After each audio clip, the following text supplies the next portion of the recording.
بسم اللہ الرحمن الرحیم۔ اعوذ باللہ من الشیطان الرجیم، بسم اللہ الرحمن الرحیم۔ السلام علیکم۔ آج آپ کا میزبان ڈاکٹر کاشف بشیر تفہیم القرآن سیریز کی قسط نمبر 205 کے ساتھ آپ کے سامنے حاضر خدمت ہے، جس میں ہم انشاءاللہ سورہ یوسف کی آیت نمبر 80 سے لے کر 100 تک کا ترجمہ اور تفسیر آپ کے سامنے پیش کریں گے، اور اس حصے میں حضرت یوسف علیہ السلام کا اپنے بھائیوں کو معاف کرنے کا واقعہ آیا ہے۔ بسم اللہ الرحمن الرحیم۔ فَلَمَّا اسْتَيْأَسُوا مِنْهُ خَلَصُوا نَجِيًّا قَالَ كَبِيرُهُمْ أَلَمْ تَعْلَمُوا أَنَّ أَبَاكُمْ قَدْ أَخَذَ عَلَيْكُمْ مَوْثِقًا مِّنَ اللَّهِ وَمِنْ قَبْلُ مَا فَرَّطتُمْ فِي يُوسُفَ فَلَنْ أَبْرَحَ الْأَرْضَ حَتَّى يَأْذَنَ لِي أَبِي أَوْ يَحْكُمَ اللَّهُ لِي وَهُوَ خَيْرُ الْحَاكِمِينَ۔ ترجمہ: جب وہ یوسف علیہ السلام سے مایوس ہو گئے تو ایک گوشے میں جا کر آپس میں مشورہ کرنے لگے۔ ان میں جو سب سے بڑا تھا وہ بولا، تم جانتے نہیں ہو کہ تمہارے والد تم سے خدا کے نام پر کیا عہد و پیمان لے چکے ہیں، اور اس سے پہلے حضرت یوسف علیہ السلام کے معاملے میں جو زیادتی تم کر چکے ہو وہ بھی تم کو معلوم ہے۔ اب میں تو یہاں سے ہرگز نہ جاؤں گا جب تک کہ میرے والد مجھے اجازت نہ دیں، یا پھر اللہ ہی میرے حق میں کوئی فیصلہ فرما دے کہ وہ سب سے بہتر فیصلہ کرنے والا ہے۔ ارجعوا الى ابیکم فقولوا یا ابانا ان ابنک سرق وما شہدنا الا بما علمنا وما كنا للغیب حافظین۔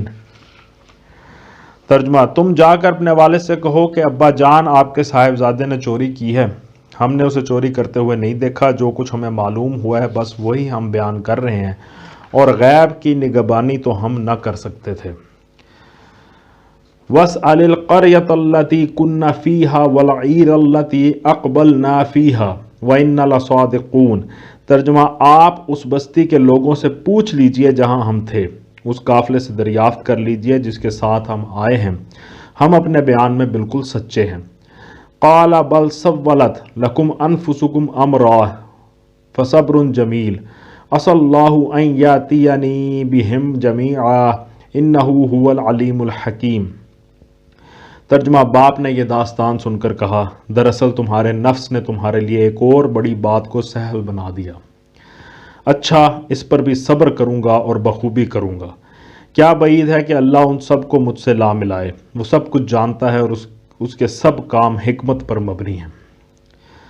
ایک اور بڑی بات کو سہل بنا دیا، تفسیر میں آتا ہے یعنی تمہارے نزدیک یہ باور کر لینا بہت آسان ہے کہ میرا بیٹا، جس کے حسن سیرت سے میں خوب واقف ہوں، ایک پیالے کی چوری کا مرتکب ہو سکتا ہے۔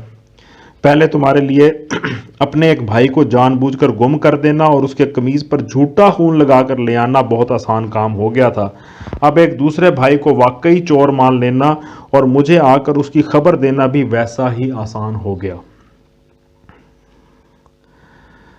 وَتَوَلَّى عَنْهُمْ وَقَالَ يَا أَسَفَا عَلَى يُوسُفَ وَابْيَضَّتْ عَيْنَاهُ مِنَ الْحُزْنِ فَهُوَ كَظِيمٌ۔ ترجمہ: پھر وہ ان کی طرف سے منہ پھیر کر بیٹھ گیا اور کہنے لگا کہ ہائے یوسف، وہ دل ہی دل میں غم سے گھٹا جا رہا تھا اور اس کی آنکھیں سفید پڑ گئی تھیں۔ قَالُوا تَاللَّهِ تَفْتَأُ تَذْكُرُ يُوسُفَ حَتَّى تَكُونَ هَرَزًا أَوْ تَكُونَ مِنَ الْهَالِكِينَ۔ ترجمہ: بیٹوں نے کہا، خدارا آپ تو بس یوسف ہی کو یاد کیے جاتے ہیں، نوبت یہ آ گئی ہے کہ اس کے غم میں اپنے آپ کو گھلا دیں گے یا اپنی جان ہلاک کر ڈالیں گے۔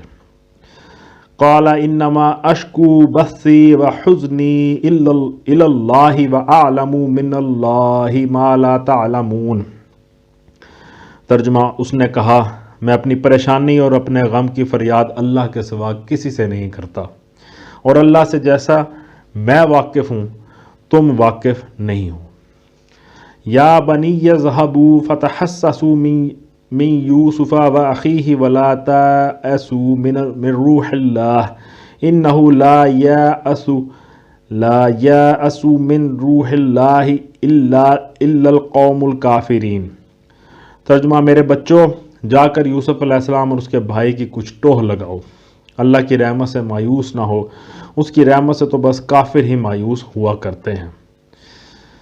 فلما دخلوا علیہ قالوا یا ایہا العزیز مسنا واہلنا الضر وجئنا ببضاعۃ مزجاۃ فأوف لنا الکیل وتصدق علینا ان اللہ یجزی المتصدقین۔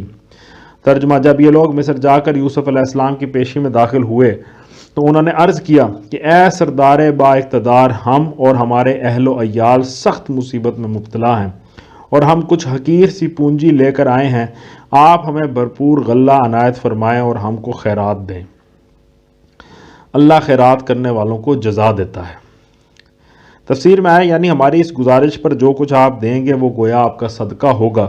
اس غلے کی قیمت میں جو پونجی ہم پیش کر رہے ہیں وہ تو بے شک اس لائق نہیں ہے کہ ہم کو اس قدر غلہ دیا جائے جو ہماری ضرورت کو کافی ہو۔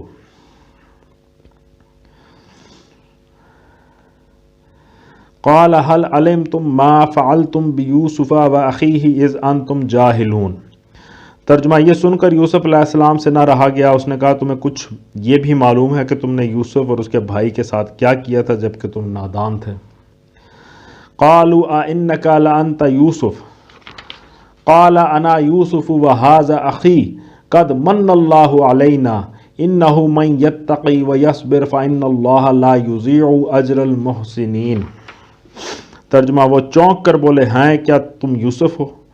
اس نے کہا ہاں میں یوسف ہوں اور یہ میرا بھائی ہے، اللہ نے ہم پر احسان فرمایا، حقیقت یہ ہے کہ اگر کوئی تقوی اور صبر سے کام لے تو اللہ کے ہاں ایسے نیک لوگوں کا اجر مارا نہیں جاتا۔ قالوا تاللہ لقد آثرک اللہ علینا وان کنا لخاطئین۔ ترجمہ، انہوں نے کہا باخدا کہ تم کو اللہ نے ہم پر فضیلت بخشی اور واقعی ہم خطا کار تھے۔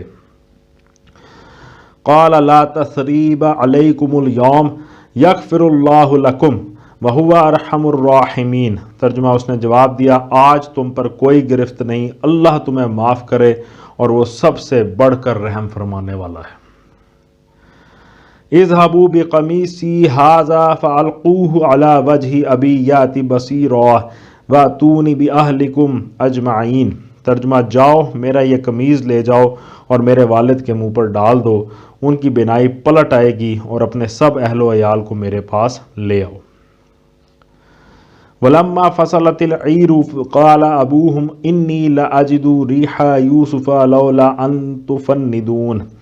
ترجمہ، جب یہ قافلہ مصر سے روانہ ہوا تو ان کے باپ نے کنعان میں کہا میں یوسف کی خوشبو محسوس کر رہا ہوں، تم لوگ کہیں یہ نہ کہنے لگو کہ میں بڑھاپے میں سٹھیا گیا ہوں۔ تفسیر میں آتا ہے کہ اس سے انبیاء علیہ السلام کی غیر معمولی قوتوں کا اندازہ ہوتا ہے کہ ابھی قافلہ حضرت یوسف علیہ السلام کا قمیض لے کر مصر چلا ہے اور ادھر سینکڑوں میل کے فاصلے پر حضرت یعقوب علیہ السلام اس کی مہک پا لیتے ہیں۔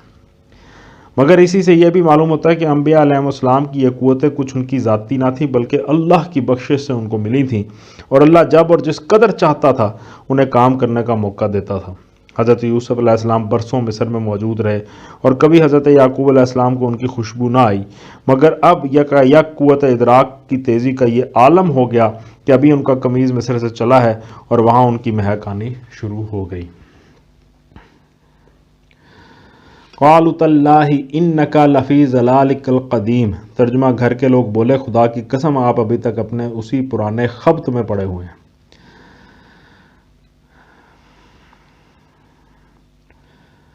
تفسیر میں آتا ہے اس سے معلوم ہوتا ہے کہ پورے خاندان میں حضرت یوسف علیہ السلام کے سوا کوئی اپنے باپ کا قدر شناس نہ تھا، اور حضرت یعقوب علیہ السلام خود بھی ان لوگوں کی ذہنی و اخلاقی پستی سے مایوس تھے۔ گھر کے چراغ کی روشنی باہر پھیل رہی تھی مگر خود گھر والے اندھیرے میں تھے اور ان کی نگاہ میں وہ ایک ٹھیکرے سے زیادہ کچھ نہ تھا۔ فطرت کی ستم ظریفی سے تاریخ کی اکثر و بیشتر بڑی شخصیتوں کو سابقہ پیش آیا ہے۔ فلما ان جاء البشیر القاہ علی وجہہ فارتد بصیرا قال الم اقل لکم انی اعلم من اللہ ما لا تعلمون۔ ترجمہ، پھر جب خوشخبری لانے والا آیا تو اس نے یوسف علیہ السلام کا قمیض یعقوب علیہ السلام کے منہ پر ڈال دیا اور یکا یک اس کی بینائی اود کر آئی۔ تب اس نے کہا میں تم سے کہتا نہ تھا میں اللہ کی طرف سے وہ کچھ جانتا ہوں جو تم نہیں جانتے۔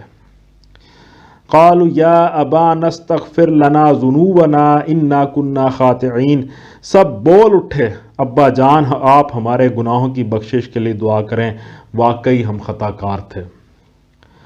قال سوف استغفر لکم ربی انہ هو الغفور الرحیم، اس نے کہا میں اپنے رب سے تمہارے لیے معافی کی درخواست کروں گا، وہ بڑا معاف کرنے والا اور رحیم ہے۔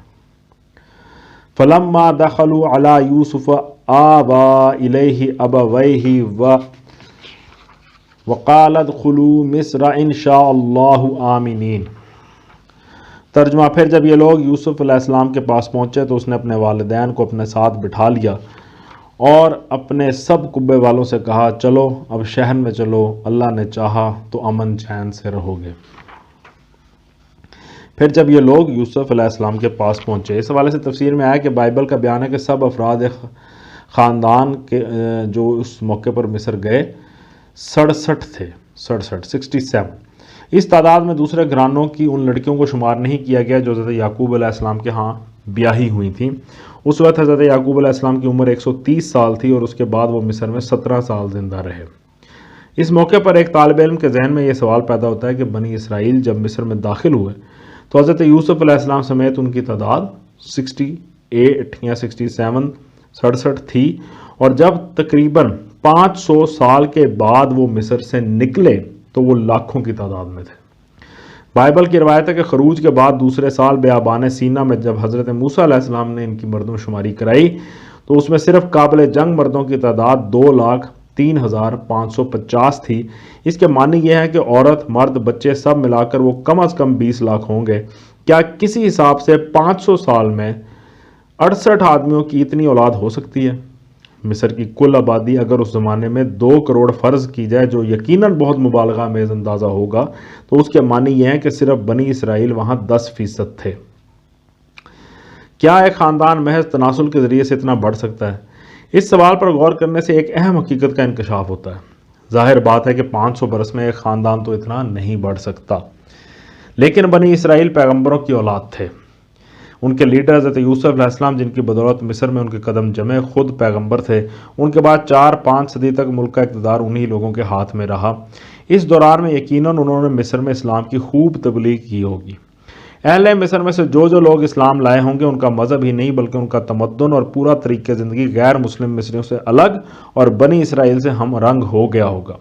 مصریوں نے ان سب کو اسی طرح اجنبی ٹھہرایا ہوگا جس طرح ہندوستان میں ہندوؤں نے ہندوستانی مسلمانوں کو ٹھہرایا۔ ان کے اوپر اسرائیلی کا لفظ اسی طرح چسپاں کر دیا ہوگا جس طرح غیر عرب مسلمانوں پر محمدن کا لفظ آج چسپاں کیا جاتا ہے، اور وہ خود بھی دینی و تہذیبی روابط اور شادی بیاہ کے تعلقات کی وجہ سے غیر مسلم مصریوں سے الگ اور بنی اسرائیل سے وابستہ ہو کر رہ گئے ہوں گے۔ یہی وجہ کہ جب مصر میں قوم پرستی کا طوفان اٹھا تو مظالم صرف بنی اسرائیلی ہی پر نہیں ہوئے بلکہ مصری مسلمان بھی ان کے ساتھ یکساں لپیٹ لیے گئے، اور جب بنی اسرائیل نے ملک چھوڑا تو مصری مسلمان بھی ان کے ساتھ ہی نکلے اور ان سب کا شمار اسرائیلیوں ہی میں ہونے لگا۔ ہمارے اس قیاس کی تائید بائبل کے متعدد اشارات سے ہوتی ہے۔ مثال کے طور پر خروج میں جہاں بنی اسرائیل کے مصر سے نکلنے کا حال بیان ہوا ہے، بائبل کا مصنف کہتا ہے کہ ان کے ساتھ ایک ملی جلی گروہ بھی گئی۔ اسی طرح گنتی میں وہ پھر کہتا ہے کہ جو ملی جلی بھیڑ ان لوگوں میں تھی وہ طرح طرح کی حرص کرنے لگی۔ پھر بتدریج ان غیر اسرائیلی مسلمانوں کے لیے اجنبی اور پردیسی کی اصطلاحیں استعمال ہونے لگیں۔ چنانچہ تورات میں حضرت موسیٰ علیہ السلام کو جو احکام دیے گئے ان میں ہم کو یہ تصریح ملتی ہے، تمہارے لیے اور اس پردیسی کے لیے جو تم میں رہتا ہے نسل در نسل سدا ایک ہی آئین رہے گا۔ خداوند کے آگے پردیسی بھی ویسے ہی ہوں جیسے تم ہو، تمہارے لیے اور پردیسیوں کے لیے جو تمہارے ساتھ رہتے ہیں ایک ہی شرع اور ایک ہی قانون ہو۔ ریفرنس ہے گنتی باب نمبر 15 آیت نمبر 15 سے 16۔ پھر مزید آیا کہ جو شخص بے باک ہو کر گناہ کرے، خواہ وہ دیسی ہو یا پردیسی، وہ خداوند کی اہانت کرتا ہے، وہ شخص اپنے لوگوں میں سے کاٹ ڈالا جائے گا۔ ریفرنس ہے گنتی کا باب نمبر 15 آیت نمبر 30۔ مزید آیا کہ خواہ بھائی بھائی کا معاملہ ہو یا پردیسی کا، تم ان کا فیصلہ انصاف کے ساتھ کرنا۔ ریفرنس ہے استثناء باب نمبر 1 آیت نمبر 16۔ اب یہ تحقیق کرنا مشکل ہے کہ کتاب الہی میں غیر اسرائیلیوں کے لیے وہ اصل لفظ کیا استعمال کیا گیا تھا جسے مترجموں نے پردیسی بنا کر رکھ دیا ہے۔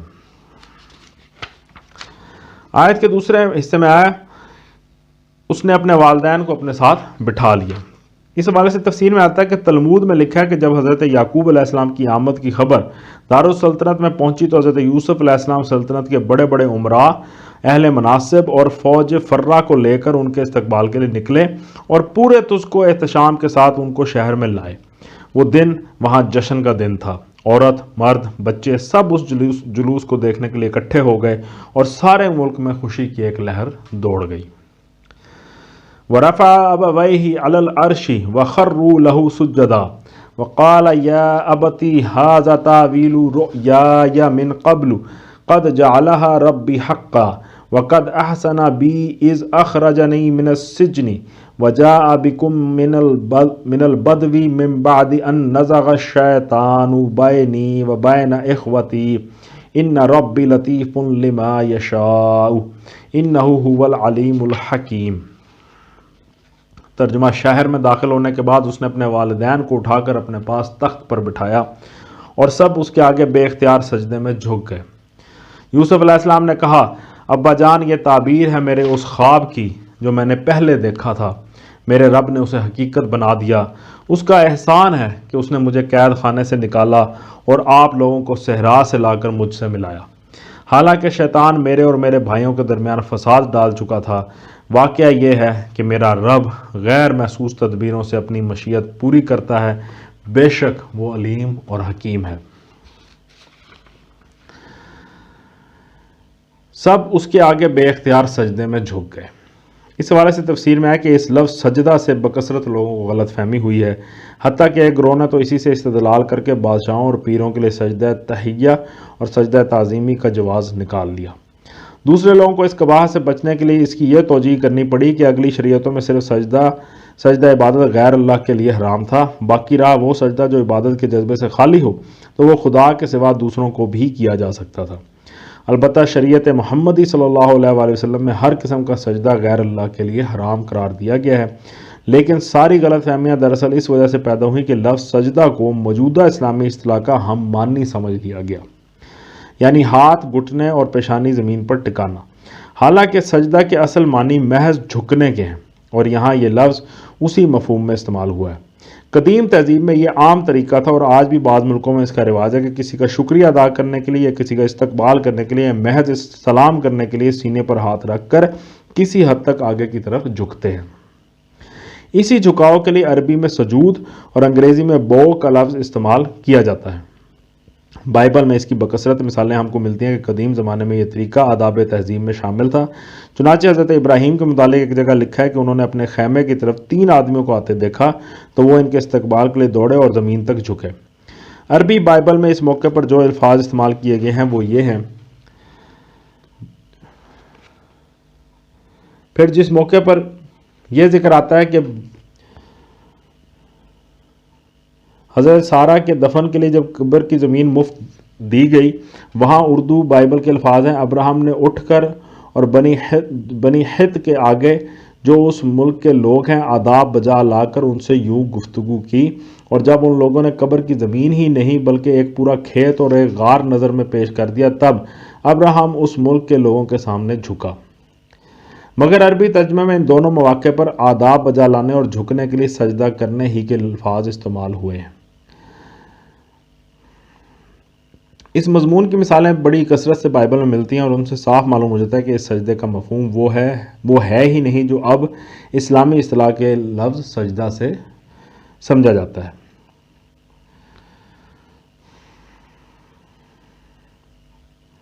صدق اللہ العلی العظیم۔ الحمدللہ، آج ہم نے سورہ یوسف کی آیت نمبر 100 تک کا ترجمہ اور تفسیر پر غور کرنے کی کوشش کی ہے۔ اللہ تعالیٰ سے دعا ہے کہ اللہ تعالیٰ ہماری رہنمائی فرمائے، ہمارے اس سلسلے کو قبول فرمائے، ہمیں استقامت سے نوازے، اور اس کی برکت سے ہمارے اندر بھی، آپ کے اندر بھی، ہماری جو زندگیوں کے معاملات ہیں وہ سیدھے رستے پہ صراط مستقیم پر جاری ہو سکیں اور مثبت تبدیلیاں ہمارے اندر رونما ہوں۔ اسی دعا کے ساتھ آپ سے اجازت چاہیں گے. اپنا بہت خیال رکھیں. آپ لوگوں کا بہت بہت شکریہ. اللہ حافظ.